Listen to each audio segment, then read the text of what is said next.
Bonjour tout le monde et bienvenue. Une fois de plus, c'est parti pour notre mini cours de Speak English like a pro right now. Alors dans le mini cours d'aujourd'hui, nous allons voir justement des astuces de pro que vous devez justement utiliser pour maîtriser la conjugaison en anglais et vous exprimer en toute confiance. Alright? So over here it says the pro tips for remembering the third person singular endings in English. So when conjugating verbs in the third person singular, he, she, it, in the present tense, there are a few key rules remember regarding to the verb endings. Autrement dit, lorsque vous faites la conjugaison justement des verbes réguliers ou irréguliers en anglais à la troisième personne du singulier au present simple, il y a toujours des exceptions ou du moins, dépendamment de la terminaison du verbe à l'infinitif, il y a ces règles-là qu'il faudra appliquer pour bien conjuguer en tant que tel le verbe à la troisième personne du singulier. Alright, so d'une manière générale, la règle numéro 1 dit add s to regular verbs. Ok, on ajoute juste s au verbe en tant que tel. Ok, general rule for most verbs, simply add an s. Ok, at the end of the verb. For example, to run, ça veut dire courir. On va dire I run, you run. But arrivé à he, la troisième personne du singulier, on va dire he runs. Ok, I eat, you eat, she eats. On met s à la fin. I play, you play, he plays. Alright. Une fois de plus, ça c'est une règle générale. Maintenant, on va voir les exceptions. Ok. Maintenant, quand when the verb ends with these letters, lorsque le verbe se termine justement par ces lettres là, par s, sh, ch, x ou z, okay, the rule says that if the verb ends in these letters, so instead of just s, you will have to add an i before the s. So il faudra que vous ajoutez un e avant le s en effet, ok. Par exemple, to catch qui veut dire attraper, on va dire he catches à la troisième personne du singulier. To wash, she washes. To fix, he fixes. Ok, to fix ça veut dire réparer en tant que tel, ok. For example, my brother fixes my car. Ça veut dire que mon frère répare ma voiture en tant que tel, ok. Alright, on continue alors. Ici, on a encore d'autres règles justement à appliquer. Quand le verbe se termine par y, change the y into ies for verb ending by consonant and y. Ok. Lorsque le verbe se termine par une consonne plus y, c'est très important parce qu'il y aura des exceptions en effet. Par exemple, to try ici, ok, to try qui veut dire essayer, c'est vraiment différent du contexte de to play, ok. Bien entendu, les deux verbes se terminent par y, mais en effet, avant le y, on a une consonne ici, ok. Ici, dans le contexte de to try, ok, le verbe se termine par une consonne plus la voyelle y. Alors que dans le cas de to play, le verbe se termine par une voyelle plus y.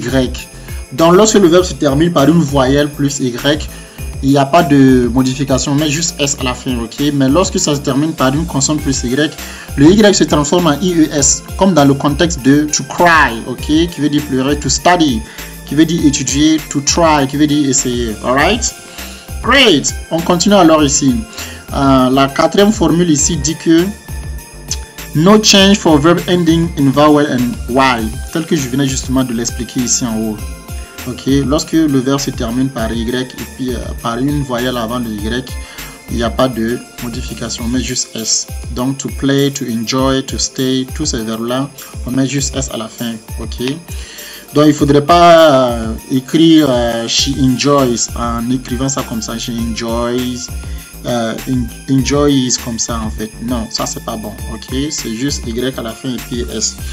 Maintenant, il y a certains contextes qu'on appelle ça le contexte des verbes irréguliers. Ok, par exemple les verbes qui se terminent par o. Ok, comme to do ou encore to go. Ces verbes là vont demander à ce qu'on ajoute un es à la fin. Ok, à la troisième personne du singulier. He does. Like this, he does, ou encore he goes.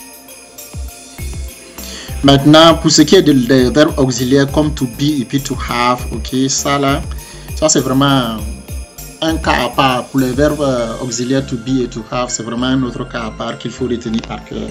Ok, that's perfect. Alors, on continue.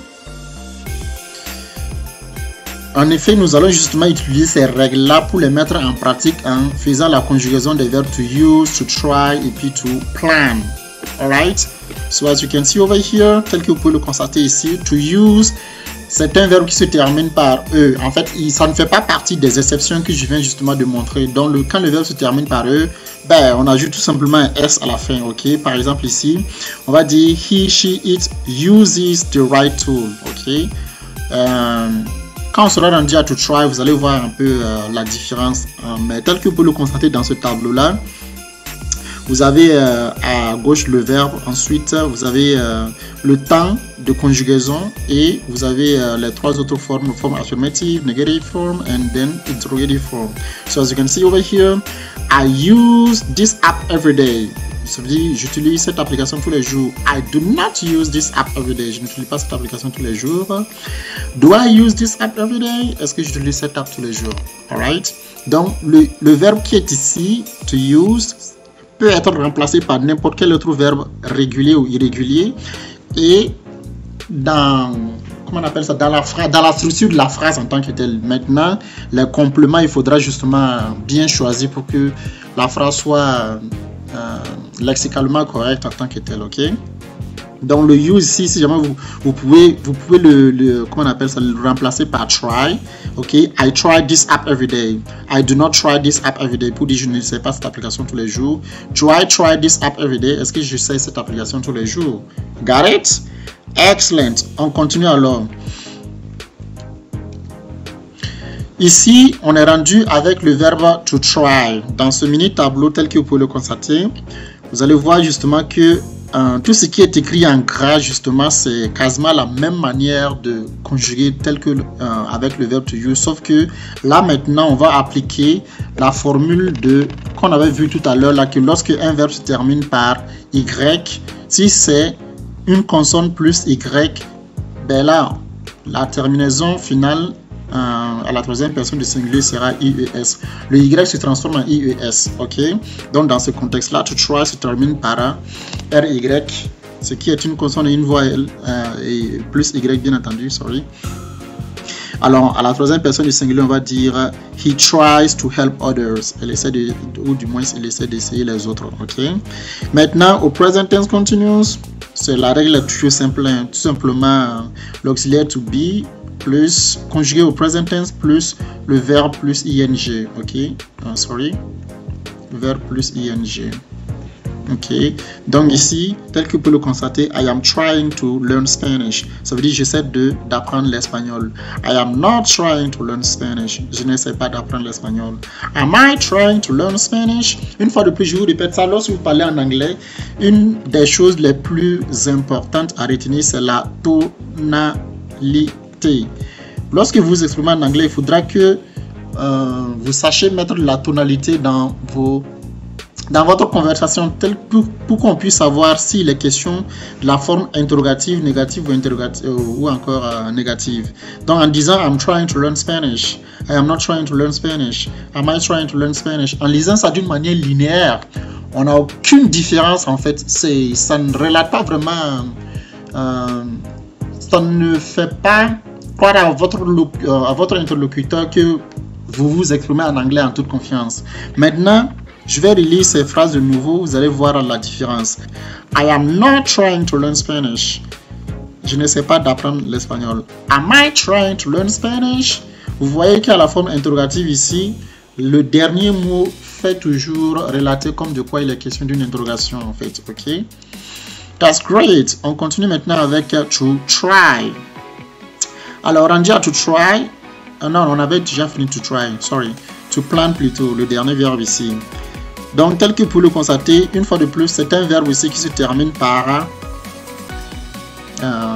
une consonne, mais ça ne fait pas partie des exceptions qu'on vient de voir tout à l'heure. Ce qui fait qu'on va tout simplement mettre un S à la fin, à la troisième personne du singulier, ok? So, she plans every detail, ça veut dire elle planifie tous les détails, something like this, ok? Et ici, au present tense continuous, quelque chose de très important que j'aimerais que vous sachiez, les verbes qui se terminent justement par consonne, voyelle, consonne, CVC, consonne, voyelle, consonne. Dans le cas ici de to plan, on a L, A, N. L étant une consonne, A une voyelle, N une consonne. On a aussi to stop. Ok. T étant une consonne, O une voyelle et P une consonne. Ok. Lorsque les verbes se terminent par un CVC comme ça, à la arrivé au present tense continuous tel que vous pouvez le constater, on double la dernière consonne avant d'ajouter le ing dans la conjugaison. Ok. Donc on peut dire I am stopping right now. I am stopping. Donc il ne faudrait pas écrire juste avec un seul P, il faudrait écrire avec 2 P. Alright. That's perfect. Ça, c'était le conseil de pro que j'avais justement à vous donner aujourd'hui. Alors, dites-moi en commentaire si vous avez aimé cette vidéo, ou du moins ce mini-cours d'anglais. Et ce sera un grand plaisir de vous y revenir là-dessus avec plus de mini-cours similaires. Thank you so much for watching this video and see you next time for another pro tip. Love you guys.